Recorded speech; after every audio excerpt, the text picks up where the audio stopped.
This travel video takes us to Brazil, following the footsteps of a fictional Indian explorer, Shankar Chaudhary, in search of the mythical El Dorado or the City of Gold, towards the north end of Brazil, starting from almost the south end port of Santos in Sao Paulo. The story was set in 1915. This is Port of Santos, about 80 kilometers southeast from the second largest city of Brazil, Sao Paulo.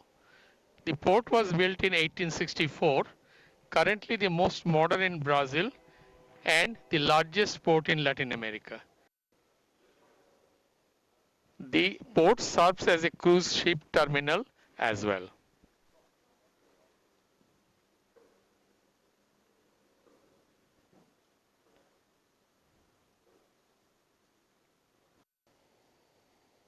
Back to the story, Shankar Chaudhary and Anna Florian traveled from Bombay through Portugal and reached here to meet Anna's father, Marco Florian, also an explorer who acquired a half of an ancient coded map of El Dorado, attempted unsuccessfully to reach El Dorado at the edge of Lake Parime, and on return ship sank in a cyclone with half of the map in a bottle on Amazonia near Manaus.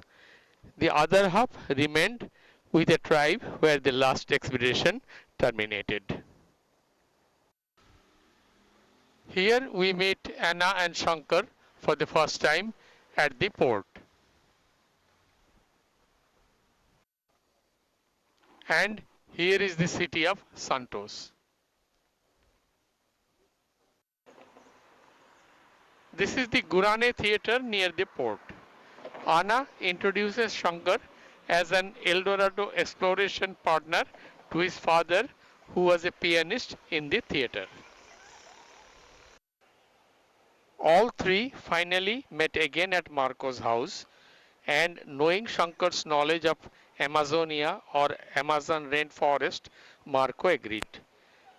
They then start packing the adventure exploration baggage with all the equipment and gear. This is the city hall in Santos, quite representative of Florian's house in the film. This is the old Volongo rail station, inaugurated in 1867 by Sao Paulo Railways. The building was renovated in 1995, keeping the same old look. As in the story, from here the explorers took a train for Sao Paulo. Some walk through the narrow streets of Santos.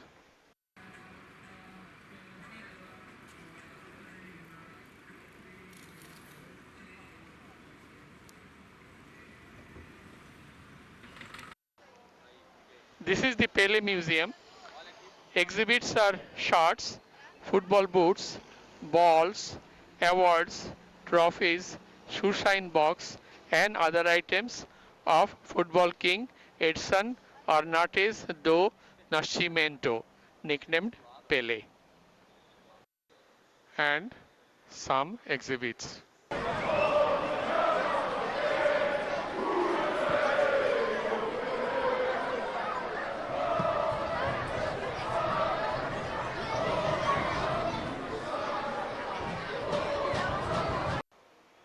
Next is interesting, a coffee museum which details the history of coffee in Brazil.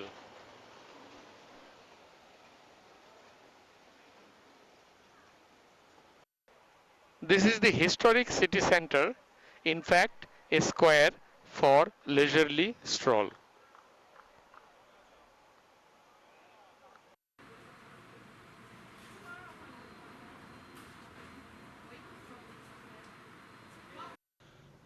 Before we leave Santos, here are some glimpses of the city.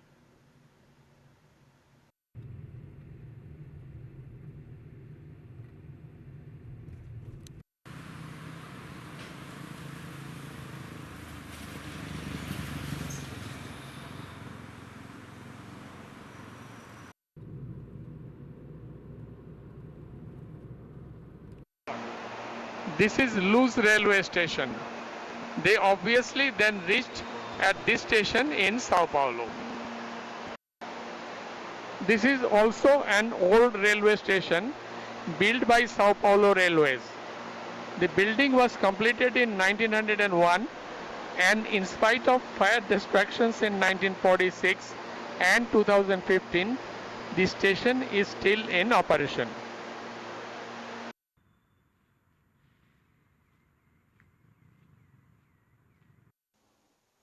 This is Rio Tietê Ecologic Park in Sao Paulo. Their first camp was near the bank of Tietê River, somewhere here, a little east of the rail station. Story continues that while camping here, Marco rents three strong horses from his rancher friend and sets out for Amazonia, where Marco's boat sank, to recover the map.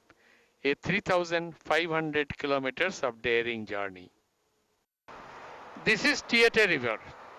The first leg of the journey was till the northeast end of Tietê, where it meets Parana River. About 600 kilometers of horse ride following the Tietê River bank.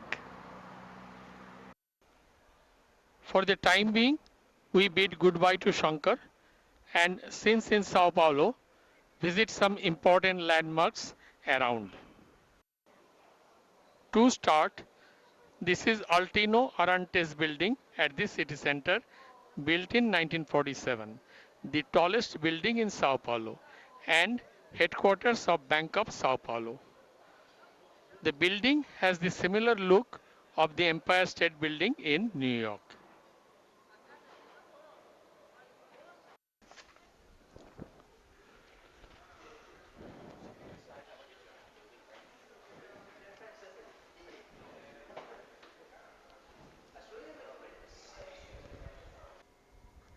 From the viewing gallery on the 26th floor, here is this wonderful view of the city, seen up to 40 kilometers on a clear day.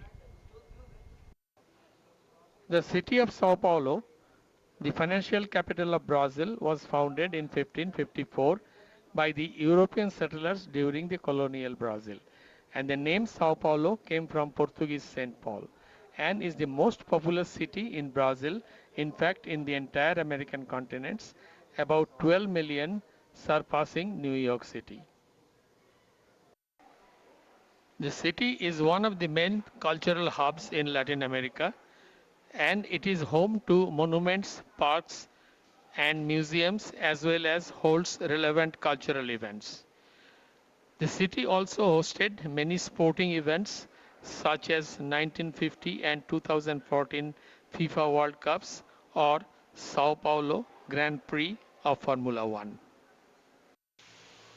This is Republic Square or Parca da República nearby, which surrounds several city blocks and major roads. The park had many prior names such as Largo do Churros, Largo da Palha, Parca de Melicias, Largo 7 de Abril, and Parca 15 de Novembro, but formally named to current in 1889.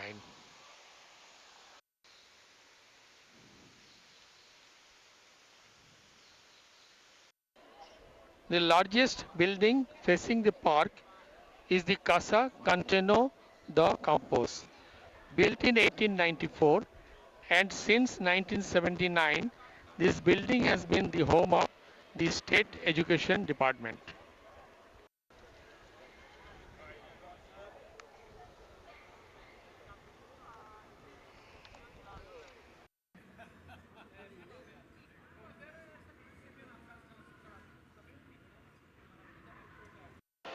Traveling by metro.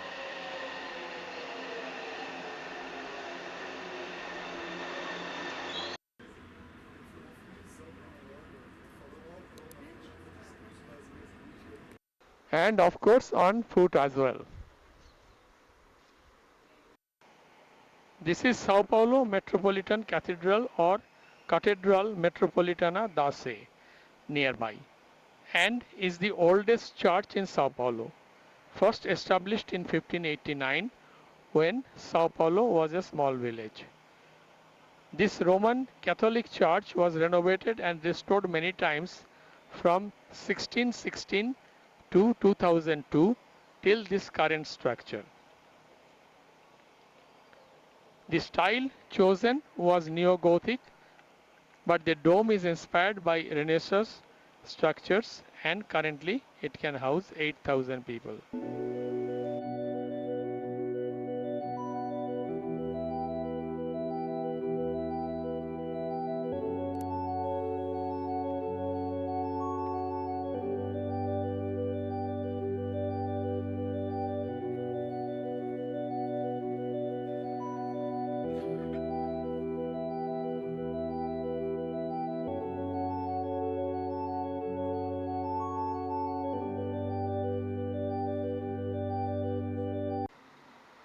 This is the Portuguese museum housed in the Luz railway station building, built in 2006 and rebuilt in 2020 after a massive fire damage. The museum features innovative and predominantly virtual exhibits about linguistics and Portuguese language developments in the country. Interestingly, Brazil is also the only Portuguese speaking country in the entire American continents. This is our hotel in Sao Paulo, America do Sul, at the city center. One of the rooms ahead is ours. And just in front of the hotel, this is the monumental fountain, a great work of sculptor Nicolina Vaz. Inspiration came from the legend of Ulysses by the Greek poet Homer. The fountain, built in 1926, is composed of two superimposed marble basins with a diameter of 10 meters in the lower basin and 9 meters in the upper one. The main figure is a fisherman who is attracted by the temptation of three mermaids. Hot day's shoot and Brazilian dinner. This is BJ again, cameraman, and this time he would be operating the drone and would be our dronacharya. Hi Vijay.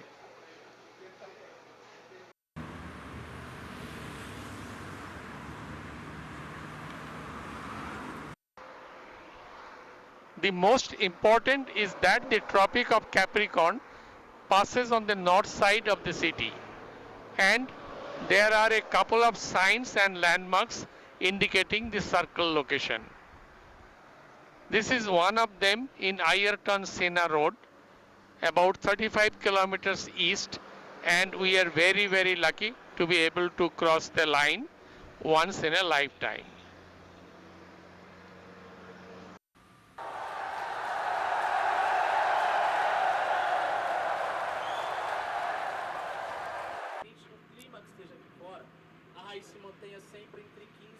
On our way back, we found the Corinthians football stadium about 15 kilometers east of Sao Paulo.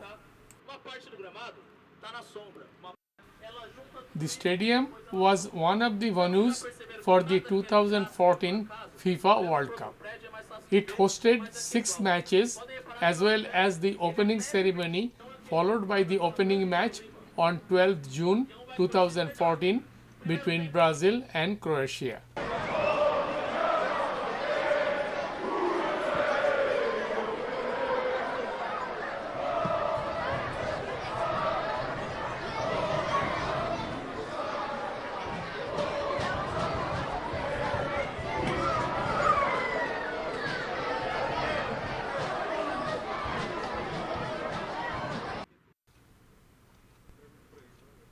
Currently, it is the home ground of Corinthians Sports Club with a seating capacity of about 50,000. Next is this Estadio Cicero Pompeu do Toledo, popularly known as Estadio do Morumbi or Morumbi Stadium in English, a little southwest of Sao Paulo city. The stadium was built in 1970 with about 150,000 capacity And besides football, many concerts took place in the stadium, such as Queen in 1981, Bob Dylan in 1990, Michael Jackson in 1993, U2 in 1998, Madonna in 2008, Paul McCartney in 2010, etc. Unfortunately, the stadium is closed at this time and we could not go in like the other stadium we visited. At the end, we unexpectedly located an ISKCON temple, Centro Hare Krishna, the Bhakti Yoga in Sao Paulo.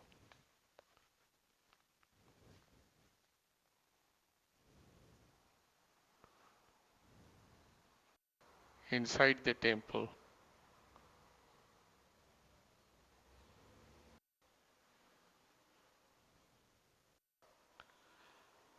as we learn, here numerous activities focused on knowledge and practice of spirituality take place, such as classes, lectures, workshops, courses, yoga, food distribution, vegan dinners, and much more. The cameraman is in meditation mode. To close in Sao Paulo, this is Ipiranga River. By the side of this river, on 7 September 1822, Brazil declared independence from the Republic of Portugal.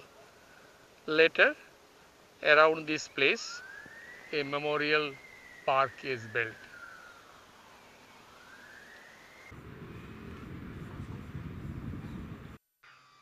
My Dronacharya is in action.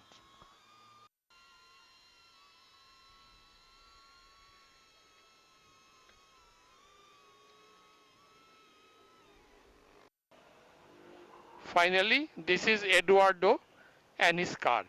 He drove us from the seaport in Santos to the Tietê River in Sao Paulo following the journey.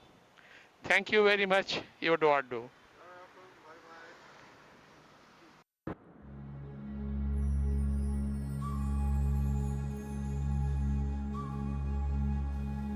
We now bid goodbye to Sao Paulo and again follow Shankar.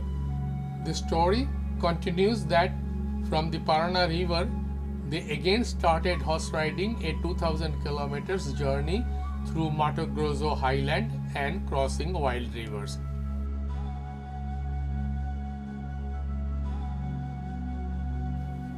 They then reached a rubber plantation farm in Porto Velho, then called Gold Mine of Mato Grosso on Rio Madeiro. There, Marco met an old friend, Dr. Clayton, took a boat and started towards Manaus following the Madeiro River northeast with a reference of Dr. Tamar who was living in the Amazon.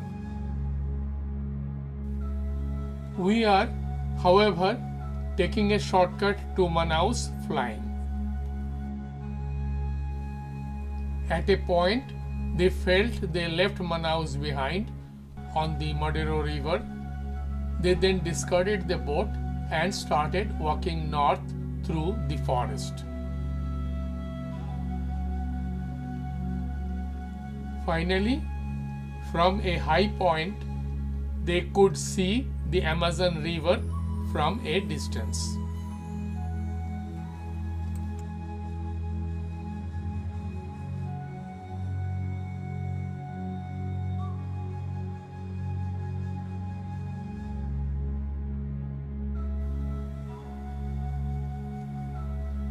And they reached Manaus.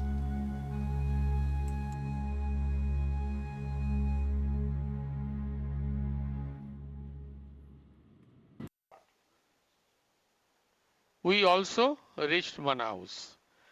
Manaus is a port city on Amazon River located at the center of rainforest and the capital of state of Amazonas. The city was founded in 1669 as the fort of São José do Rio Negro. It was elevated to a town in 1832 with the name Manaus meaning Mother of Gods. came from indigenous Manaus tribe living there and transformed into a city in 1848 with the name change Cidade da Barra do Rio Negro, Portuguese for the city of margins of the Black River. In 1856, it was again renamed Manaus. With time, the city slowly developed as a thriving trading and tourism city with an estimated current population of over 2 million and a land area of about 11,500 square kilometers. The city is the largest metropolitan area in the north region of Brazil with an international airport.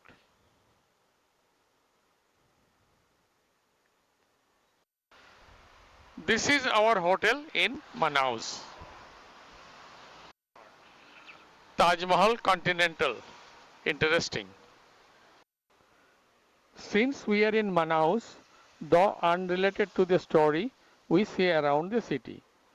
First, this is the Amazon Theatre, also known as the Opera House, located at the city center, was inaugurated in 1897. The auditorium seats 700 persons, including three-tier boxes and an orchestra pit.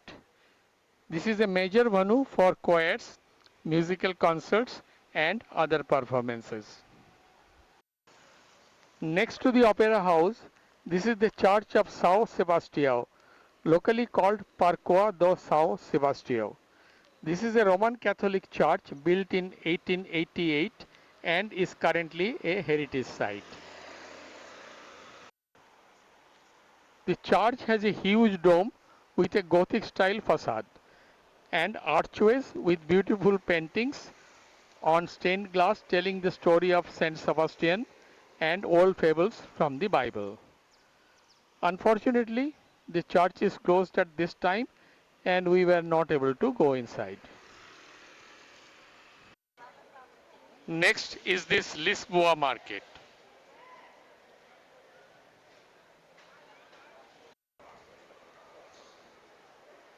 This is an old public market near Rio Negro, established by then Mayor Adolfo Lisboa in 1883, offering amongst other products fresh fruits, spices, fish, souvenirs, traditional indigenous medications.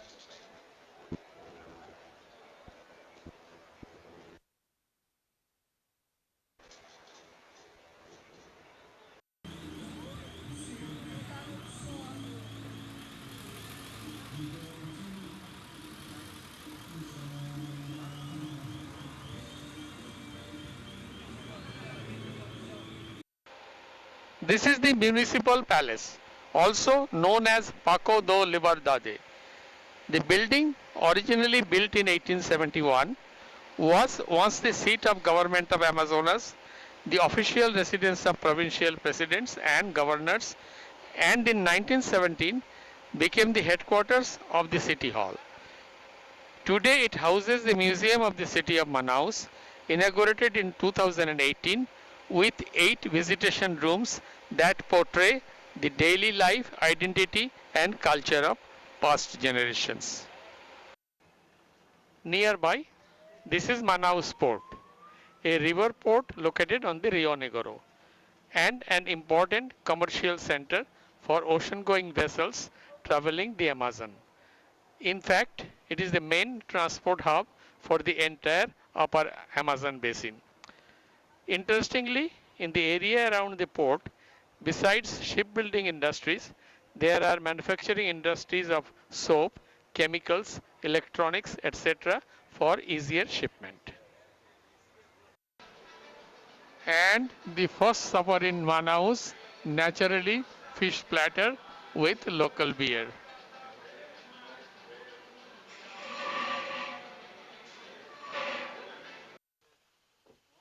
This is a ferry terminal on Rio Negro, about 40 kilometers west of Manaus city. Back to the story. From Manaus, all three take a boat for Miratinga on Rio Negro, where Marcos' ship sank in the maze of archipelago during the last expedition, along with the half of the map in a bottle. After finding the location with the help of a local tribe chief whom Marco knew, they dived in the ship wreckage and recovered the bottle. We also follow them in search of Miratinga.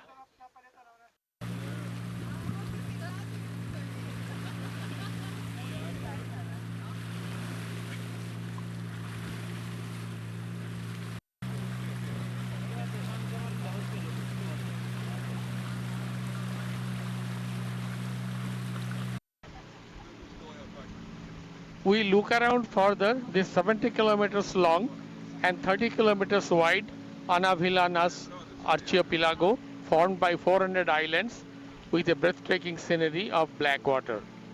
The water of Negro is black because the dark color comes from humic acid due to an incomplete breakdown of phenol containing vegetation and looks black from a distance.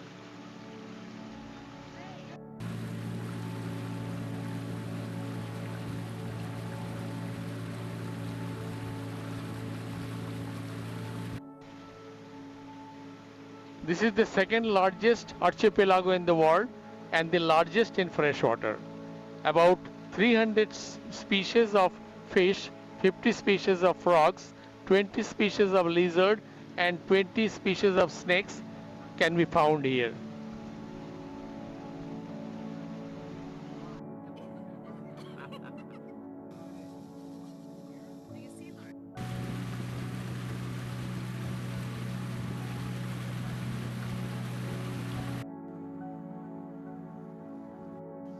What a Tarzan movie set.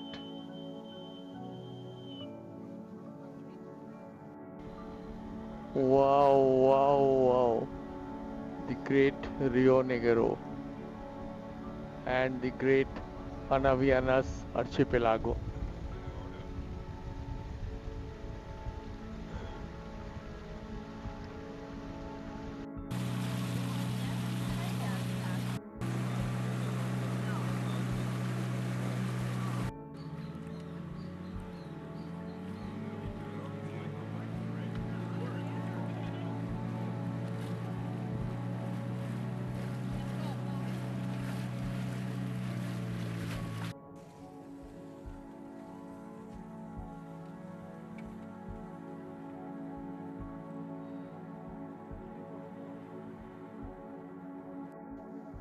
The cameraman is in fishing mode.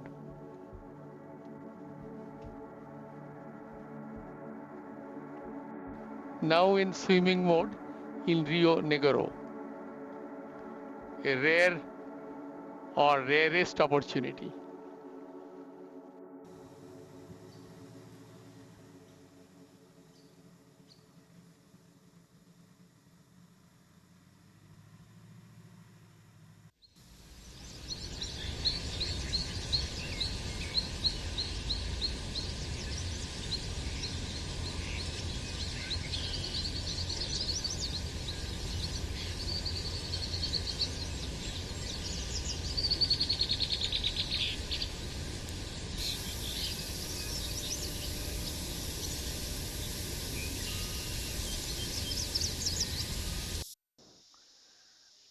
Luckily, we could locate Miratinga, which means a kind of white tree, native of Amazonia, where the ship sank.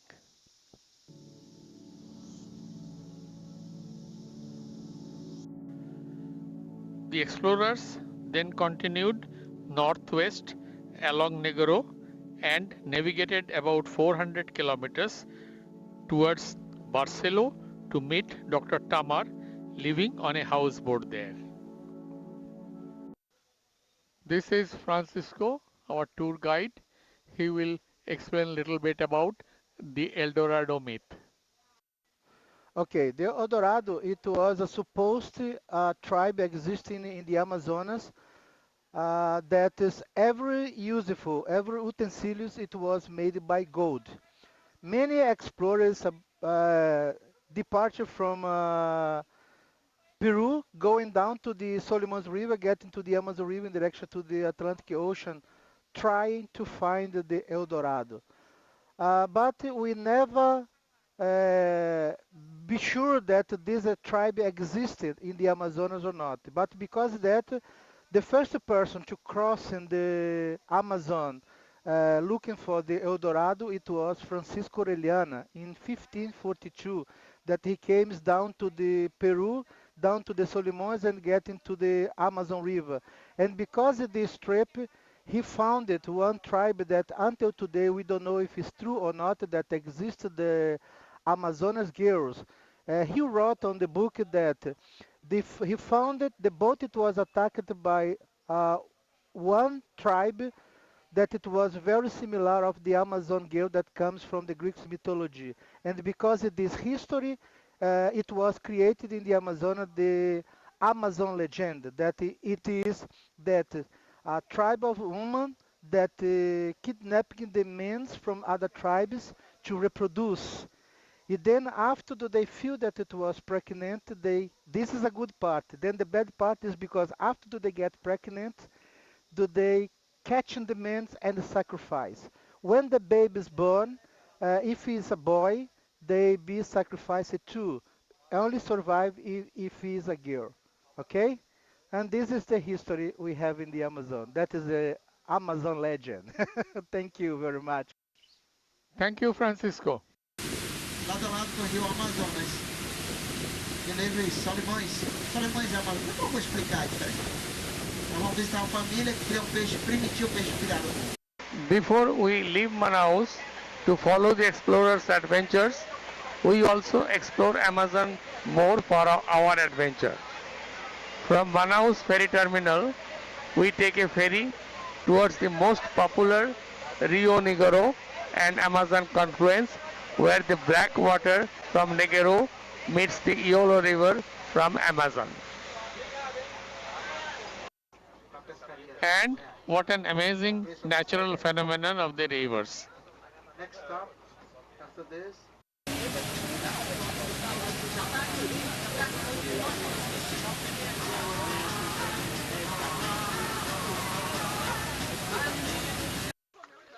The cameraman is playing with dolphin in Rio Negro.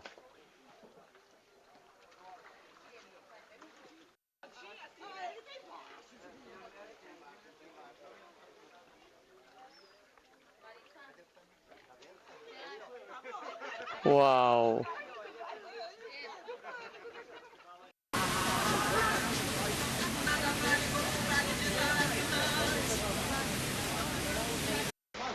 We are traveling upstream on Amazon River or Solimões River. The stretch of the river from the meeting point to the Peru border is locally called Solimões River because of its golden color. About 15 kilometers upstream on Rio Solimões, we reach here at the January Ecological Park.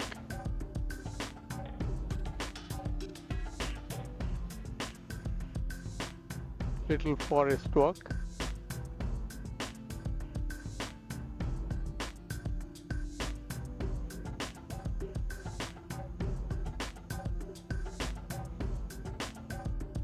Amazing rainforest of Amazon.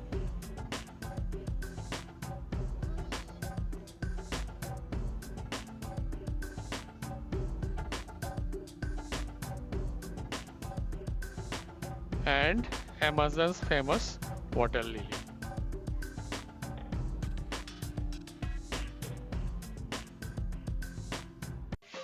Next is a native village and little entertainment.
to end the day, little lunch with Amazon fish and local ingredients.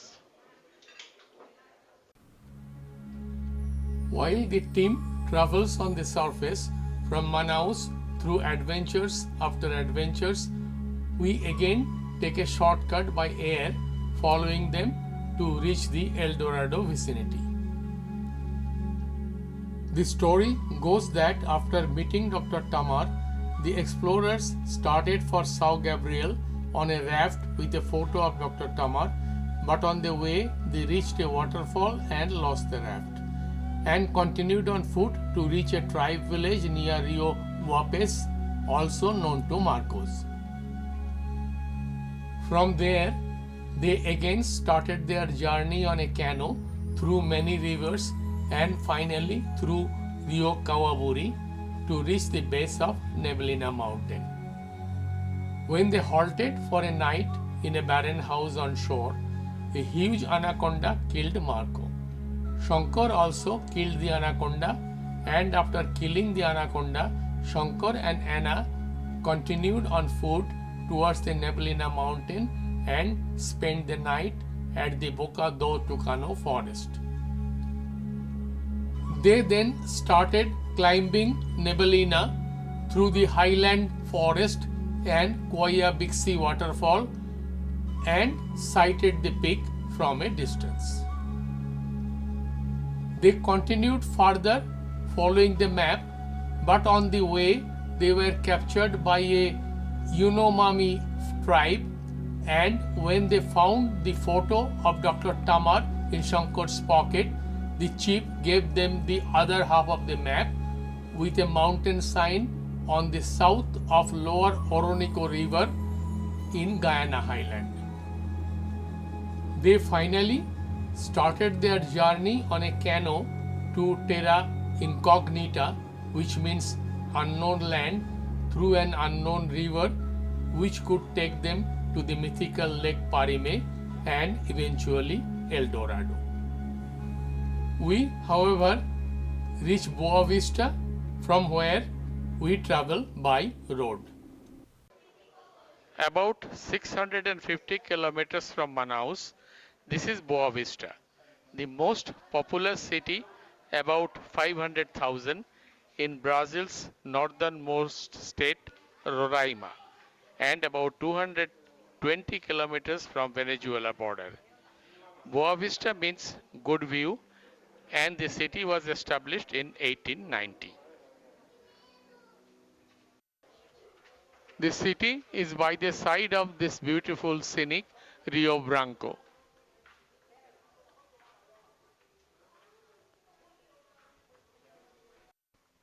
Before we start following Shankar and Anna, we walk around the city landmarks.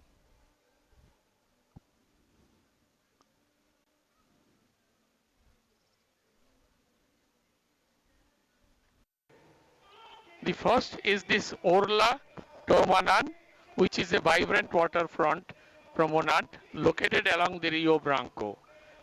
The scenic area is a popular spot for both locals and tourists, offering stunning views of the river and surrounding landscapes. The promenade features a variety of amenities, including walking paths, sitting areas, and spaces for cultural events and performances. This is a sculpture for the pioneers of Boa Vista, located near the waterfront, a good place to stop and take photos.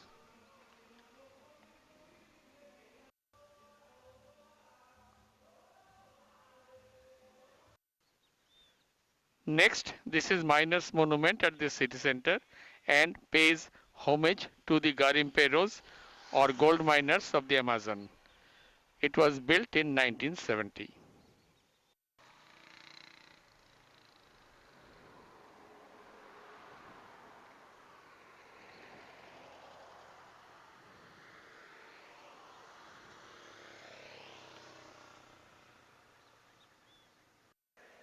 Finally, this is our hotel in Boa Vista, Eusebios, almost at the city center. Long walk and beer time to cool off at the pool.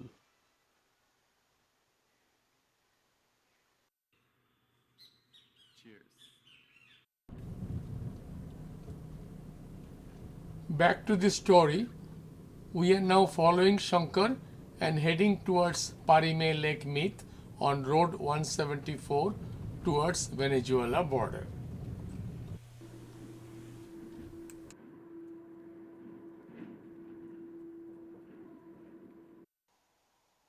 This is the bridge on Uraicuera River on Road 174, about 75 kilometers from Boa Vista and about 400 kilometers northeast from the last leg of their canoe journey from the origin of the river.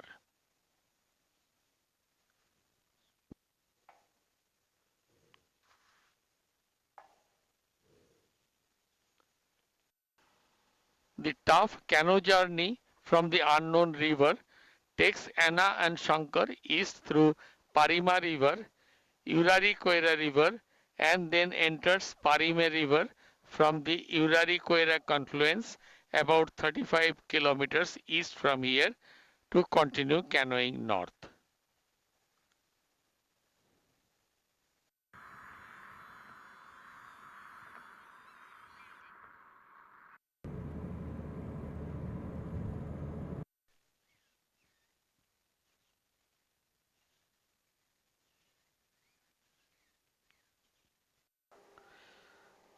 This is a bridge on Parime River, about 75 kilometers north of Uraricuera River. In fact, the entire area around this place is called Parime River. The whole north from here is a vast area where many rivers like Parikarana, Surumu, Exaparu, Igarape, and Miang fall, a typical lake formation.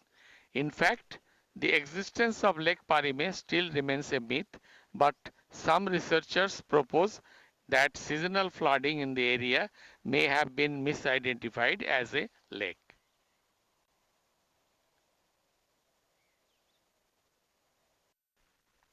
About 10 kilometers east from here, the canoe enters the Parikarana River to continue its journey north.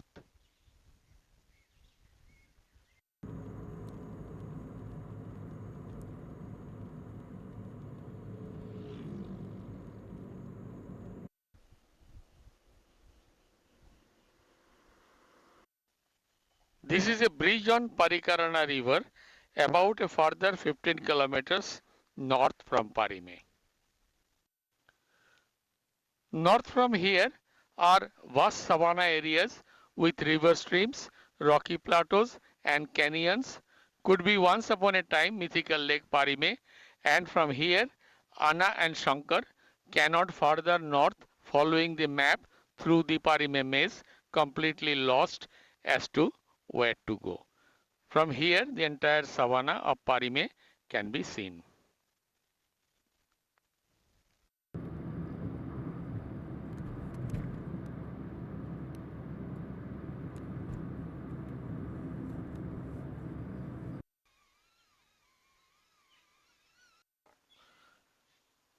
This is Surumu River Bridge, further 15 kilometers north from Parikarana.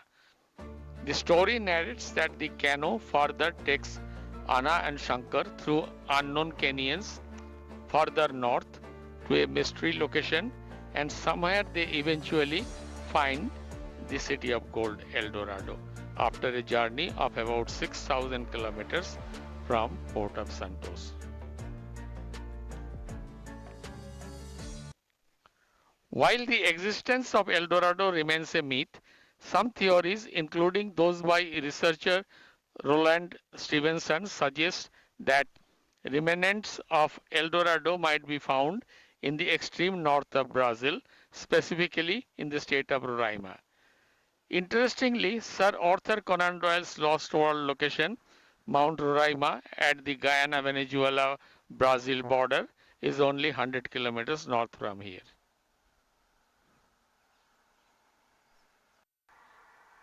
Our El Dorado journey stops here without being able to reach El Dorado, as Shankar did not mention in his book where exactly it was, to keep it a mystery.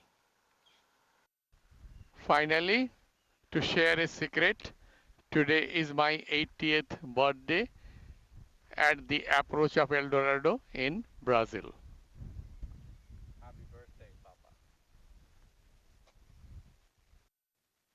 Also, at the end of this leg of shoot, this is Erland's son and his car reached us to the foot of El Dorado myth in Boa Vista. Obrigado, Erland's son.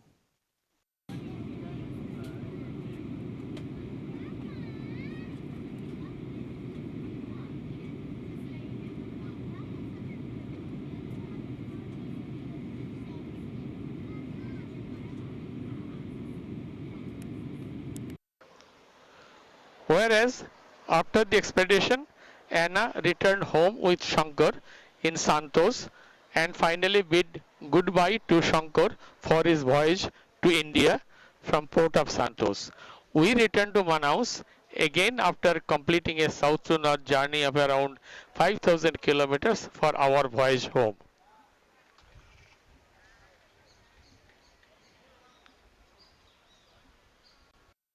We are at the bank of the famous river Amazon for the last day lunch in this floating riverside restaurant, naturally with Amazon fish and local beer. Wow, amazing Amazon.